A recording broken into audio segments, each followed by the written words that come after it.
ৰাজ্যত অব্যাহত আছে ড্ৰাগছ বিৰোধী অভিযান বুজন পৰিমাণৰ ড্ৰাগছৰ সৈতে বাহৰুল ইছলাম নামৰ এজন যুৱক আটক ৰমজান মাহৰ প্ৰথম দিনটোতেই আলোপিত চৰ বৃহৎ সফলতা ৪৬টা কণ্টেইনাৰৰ লগতে ৪টা বক্স ভৰ্তি ড্ৰাগছসহ এজন ব্যৱসায়িক আটক কৰিবলৈ সক্ষম হয় এক গুৰুত্বপূৰ্ণ খবৰ আলোপতি চৰ আৰক্ষীৰ বৃহৎ সফলতা ৰমজান মাহৰ প্ৰথমটো দিনতে ৪৬টা কণ্টেইনাৰ আৰু ৪টা বক্স ভৰ্তি ড্ৰাগছসহ এজন ড্ৰাগছ ব্যৱসায়িক আটক কৰিবলৈ সক্ষম হয় বৰপেটাৰ আলোপতি আৰক্ষী থানাৰ অন্তৰ্গত আলোপতি শান্তিপুৰৰ পৰা নিশাৰ ভাগত অভিযান চলাই ১৩৬.১৮ গ্ৰাম ওজনৰ ড্ৰাগছ জব্দ কৰিবলৈ সক্ষম হয় আলোপতি চৰ আৰক্ষী থানাৰ বৃহৎ অভিযানত মাজনিশাই ড্ৰাগছসহ এজন ব্যৱসায়িক আটক কৰিবলৈ সক্ষম হয় সেই ড্ৰাগছ ব্যৱসায়ীজনৰ নাম বাহৰুল ইছলাম বুলি জানিব পৰা গৈছে ধৃত ড্ৰাগছ সৰবৰাহকাৰীজন আলোপতি শান্তিপুৰৰ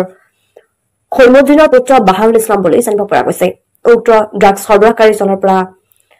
১৩৬.১৮ গ্ৰাম ড্ৰাগছ জব্দ কৰিবলৈ সক্ষম হয় আলোপতি চৰ আৰক্ষীয়ে উল্লেখ্য যে পূৰ্বেও গাঁওৰক্ষী বাহিনী আৰু আলোপতি ছাত্ৰ সঞ্চাৰ সহযোগত চলোৱা ড্ৰাগছ বিৰোধী অভিযান সন্দেহ হৈছিল এই ধৃত বাহৰুল ইছলাম নামৰ ব্যক্তিজনৰ প্ৰতি কিন্তু প্ৰমাণ নথকাৰ ফলত একো ব্যৱস্থা গ্ৰহণ কৰিব পৰা নাই প্ৰশাসনৰ তৰফৰ পৰা বুলিও মন্তব্য গাঁওৰক্ষী বাহিনী আটকাধীন ড্ৰাগছ ব্যৱসায়ীজন উচিত শাস্তিৰ দাবী জনাইছে ৰাজ্যৰ লগতে আলোপতি চৰ গাঁওৰক্ষী বাহিনীয়ে দক্ষিণ বৰপেটাৰ পৰা বুমতালিপুৰ ৰিপৰ্ট অসম ক্ৰান্তি সংবাদ আলোপতি চৰ আৰক্ষী থানাৰ পৰা এটি অভিযান চলাই মোটামুটি মাজনিশাৰ ভাগত আমাৰ আলোপতি শান্তিপুৰত খৈমুদ্দিনৰ ঘৰত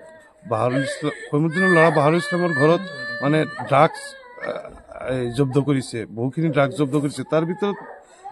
46 কণ্টেইনাৰ 4 বক্স আৰু সৰ্বমুঠ ওজন মোটামুটি 13618 গ্ৰাম ড্ৰাগছ জব্দ কৰিছে আৰক্ষীয়ে গ্ৰেপ্তাৰ কৰিছে আৰু এইখিনি আমাৰ বাহৰুল ইছলামক গ্ৰেপ্তাৰ কৰি ইতিমধ্যে লৈ গ'ল আৰু তেখেতে ড্ৰাগছৰ লগত জড়িত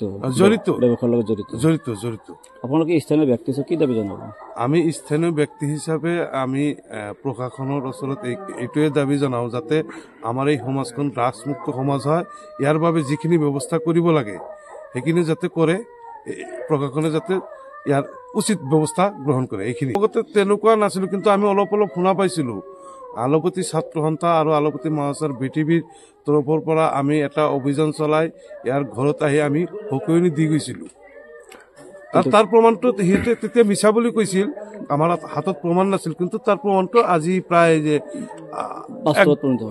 বাস্তৱত পৰিণত হ'ল কেইমাহমান পিছতে বাস্তৱত পৰিণত ড্ৰাগছখিনি ক'ৰ পৰা কৰা হয়তো ক'লে ড্ৰাগছখিনি সিহঁতৰ ঘৰতে পাইছে